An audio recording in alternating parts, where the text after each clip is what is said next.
Добрый день, дорогие друзья! Приветствую вас на канале Long Swim. В этом видео я расскажу о практике колеса жизненного баланса, и я расскажу о состоянии, когда вы чувствуете, что применяете инструменты колеса жизненного баланса, но не достигаете нужного результата, расстраиваетесь, чувствуете опустошение и прочие неприятные моменты.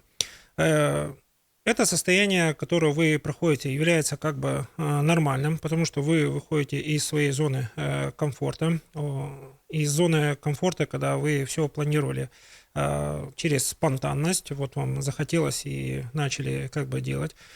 При переходе от спонтанности к планированию как бы своих целей, это нормальное состояние, и вы к этому состоянию потихонечку привыкаете. А, Тем, кто смотрит это видео первый раз, пожалуйста, подписывайтесь на наш канал, ставьте колокольчик, пишите комментарии, пересылайте это видео друзьям и знакомым. Обсуждение этих видео поможет вам лучше понять своих друзей, знакомых, понять больше себя, то, что в вашей жизни происходит, понять, как вы достигаете своих целей, как можно достигать своих целей, какие инструменты для этого будут полезны, а какие инструменты вы попробовали и у вас ничего не получилось. Пишите, пожалуйста, об этом в комментариях. Мы обязательно постараемся на них ответить. Всем желаю приятного просмотра. А я начинаю. Итак, колесо жизненного баланса представляет собой круг, на котором представлено 8 сфер.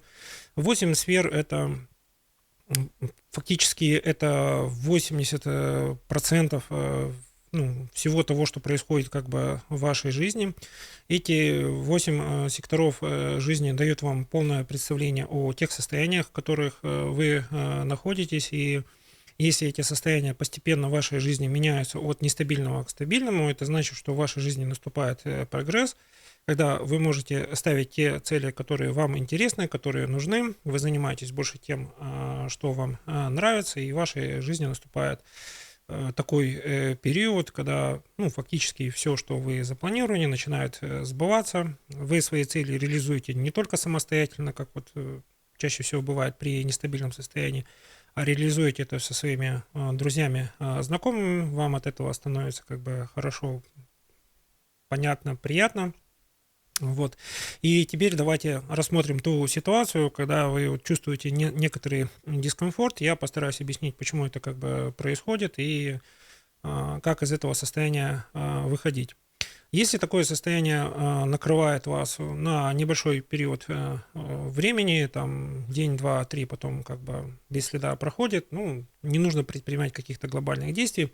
Но если вы в этом состоянии застреваете больше месяца, чувствуете, что вот такое состояние вас преследует больше месяца, вам, наверное, лучше еще раз продиагностировать свои состояния в колесе жизненного баланса. И давайте попробуем это сделать прямо сейчас. Берем ручку-карандаш, рисуем такое колесо жизненного баланса, ставим себе оценки по диагностике сферы отношения семья, друзья, окружение, здоровье и спорт, личностный рост, деньги, карьера и бизнес, духовный рост, творчество, яркость жизни. Постарайтесь, пожалуйста, проанализировать следующее состояние на следующий день. А сейчас для того, чтобы добавить диагностику цифровую какими-то параметрами, постарайтесь вот свои состояния как бы описать. Что вам не нравится в сфере отношений семья, что вас раздражает в друзьях и окружении, что у вас не получается в здоровье и спорта, что вы реально прошли в сфере личностного роста, потому что в сфере личностного роста, наверное, проще рассмотреть, что вы прошли, то есть что было сделано, потому что, как правило, в сфере личностного роста очень много планов, но если вы выберете приоритет, вы поймете, что все, что запланировано в сфере личностного роста, как правило, очень легко сбывается. В сфере денег мы анализируем состояние, то есть что мы предприняли для того, чтобы рекламировать себя как специалиста активно или пассивно на личных страницах, то есть какие шаги мы предполагаем, продвигаем, делаем для того, чтобы мы стали известны широкому кругу пользователей. В карьере и бизнесе мы начинаем как бы смотреть, анализировать, что мы сделали в сфере, где мы не работаем, то есть за пределами той компании, в которой мы работаем, за пределами той страны, в которой работаем, то есть что мы делаем для своего продвижения. В сфере духовного роста и творчества смотрим, какие духовные практики для нас представляют интерес. стоит ли в них углубиться, либо мы еще раз рассматриваем свои духовные ценности или жизненные ценности, что нам нравится, что для нас очень важно. В сфере яркость жизни нужно остановиться поподробнее. Я здесь поподробнее как бы расскажу. В сфере яркой жизни есть места силы, где мы восстанавливаемся. Для кого-то может быть путешествие, для кого-то это могут быть места силы, для кого-то просто смена как бы картинки. Но я хотел бы, чтобы вы перешли к состоянию 4-8, вспомнили тех людей, для которых важна ваша поддержка, для которых коммуникация с вами несет вашу, ну, для них поддержку эмоциональную, как бы прочую, то есть где люди вам благодарны, где просто их сияющее, наполненное энергетикой лицо говорит о том, что вы помогли решить какой-то вопрос просто одним присутствием, может просто каким-то советом, может просто каким-то анализом. И зафиксировать вот этот результат вот в сфере яркости жизни, состояние 4-8 как очень стабильное, вот от этой точки мы будем как бы отталкиваться, что несмотря на то, что в вашей жизни существует такая ситуация, где вы чувствуете опустошенность, там, не видите, что те усилия, которые вы предприняли, привели вас к тому результату, который вы запланировали, вот эта вот яркость жизни, вот здесь вот точка опоры, когда вы для кого-то стали источником вдохновения. И здесь мы, опять же, по часовой стрелке, через духовный рост и творчество, еще раз ищем как бы в себе опоры, какие ценности для нас очень важны, какие ценности мы не будем пересматривать, какие ценности будут для нас в приоритете. Это тоже ваша следующая точка опоры. Все это нужно делать на следующий день после диагностики. Почему? Потому что вам нужно собрать перечень аргументов и эмоциональных, и рациональных в пользу того, что вы находитесь на правильном пути. В сфере карьеры и бизнеса, если вы чувствуете, что вы стали известны за пределами там, своей профессии, где вас ценят не только как специалиста, но и как, допустим, хорошего человека, тоже это, пожалуйста, фиксируйте. То есть нам нужно собрать очень большой пул информации, для того, чтобы почувствовать себя востребованным человеком, человеком, который там стремится к своей цели, и люди ему как бы искренне помогают, то есть все это для нас важно. Следующая сфера деньги, состояние 4-8, нам нужно спланировать реальные действия, заинвестировать реальные деньги для того, чтобы продвигать себя как эксперта, как человека, который в чем-то разбирается, у которого есть большой жизненный опыт, для человека, у которого есть хорошая репутация. И, как бы не нужно стесняться продвигать себя, потому что те люди, которые нуждаются в ваших услугах, нуждаются во взаимодействии с вами, они вас по достоинству оценят, а тем, кому ваши услуги, скажем так, недосягаемые или которые не распознали вашу как бы ценность, наверное, еще не пришло то время. Следующая сфера личностного роста, еще раз концентрируемся на сфере 4-8, то есть все практики, которые мы прошли, поднимаем записи, поднимаем тетради, ковыряемся в воспоминаниях, пытаемся что-то из этих знаний применить к нашей жизни.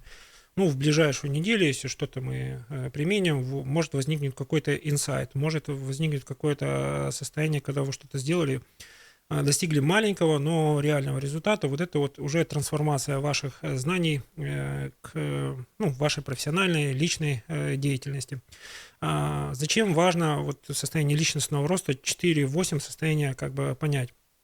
Это уже определенная привычка, когда вы не концентрируйтесь на критичности знаний, а просто пробуйте вот эти вот знания, которые даны вам от постороннего лектора из какой-то статьи, из какого-то тренинга, применить к своей жизни. Если чувствуете, что это вам несет определенную как бы пользу, хорошо, это такая вот польза есть.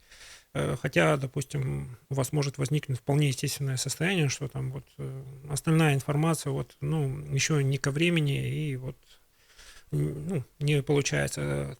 Такое же состояние проходит человек, который впервые сдает на право. Он там изучает правила дорожного движения, там пытается ездить по городу. Но машины у него еще своей нету, но он понимает, что вот те знания, те навыки, которые он получил, они в дальнейшем как бы пригодятся, и будет период, когда у него будет служебный автомобиль, свой личный автомобиль, а у кого-то и несколько автомобилей. Но вот это вот состояние ученика, когда вы пытаетесь теоретические знания там на практике применить, то есть это езда по городу, вот это и есть то состояние, в котором вы сейчас присутствуете. Рядом с вами находится инструктор. Вот вместо инструктора мы предлагаем как бы свои видео, свои знания, которые есть в открытом доступе, которыми мы делимся. Они дают вам дополнительную информацию, как анализировать свои чувства, анализировать свои состояния.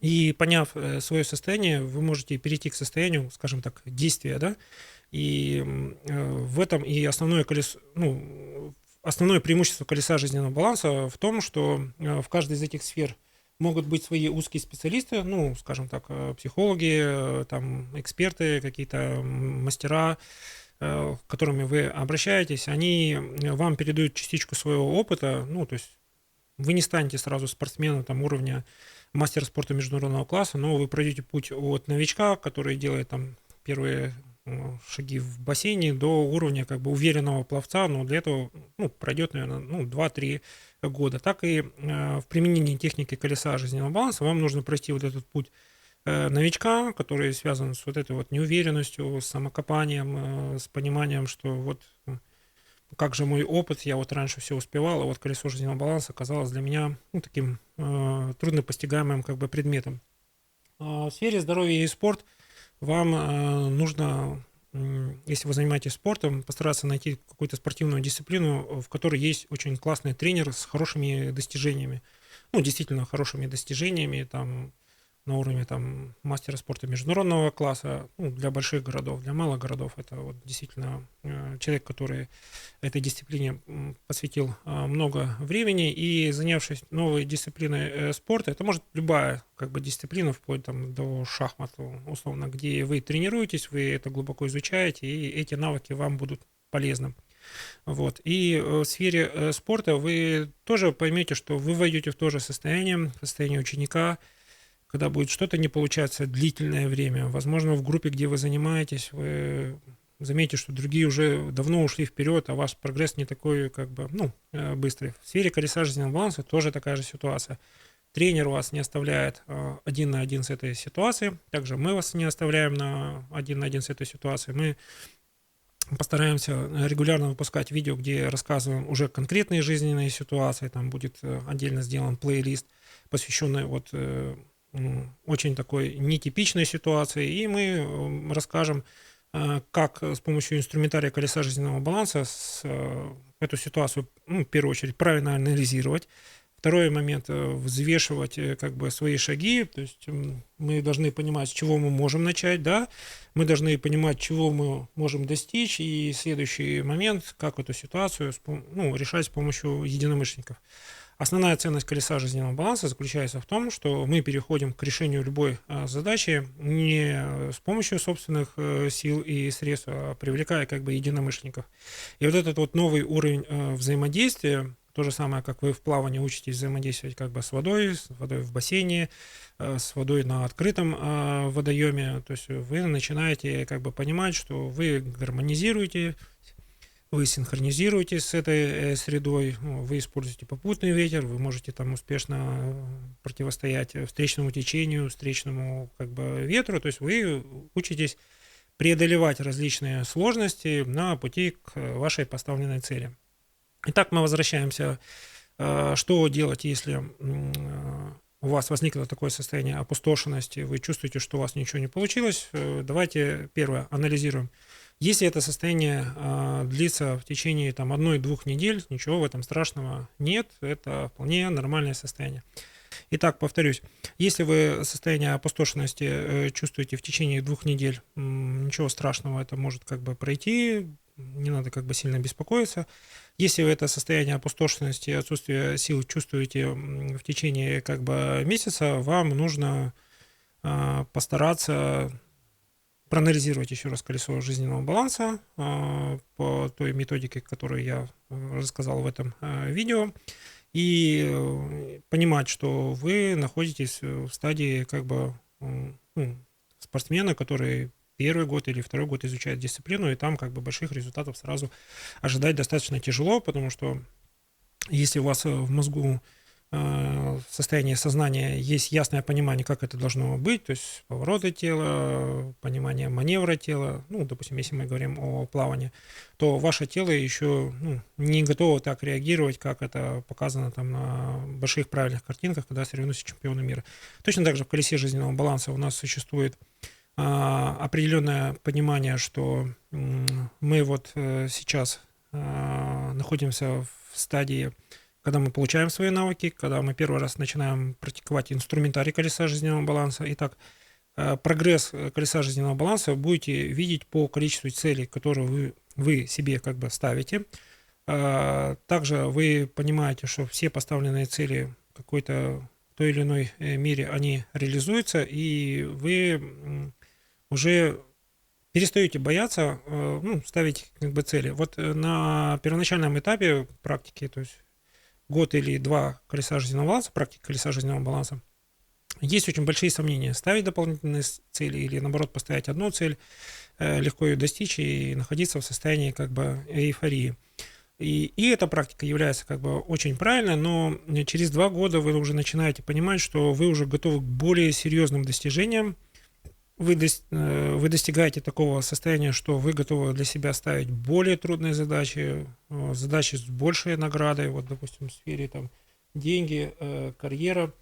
Вот. И это является очень важным сдвигом в вашем сознании.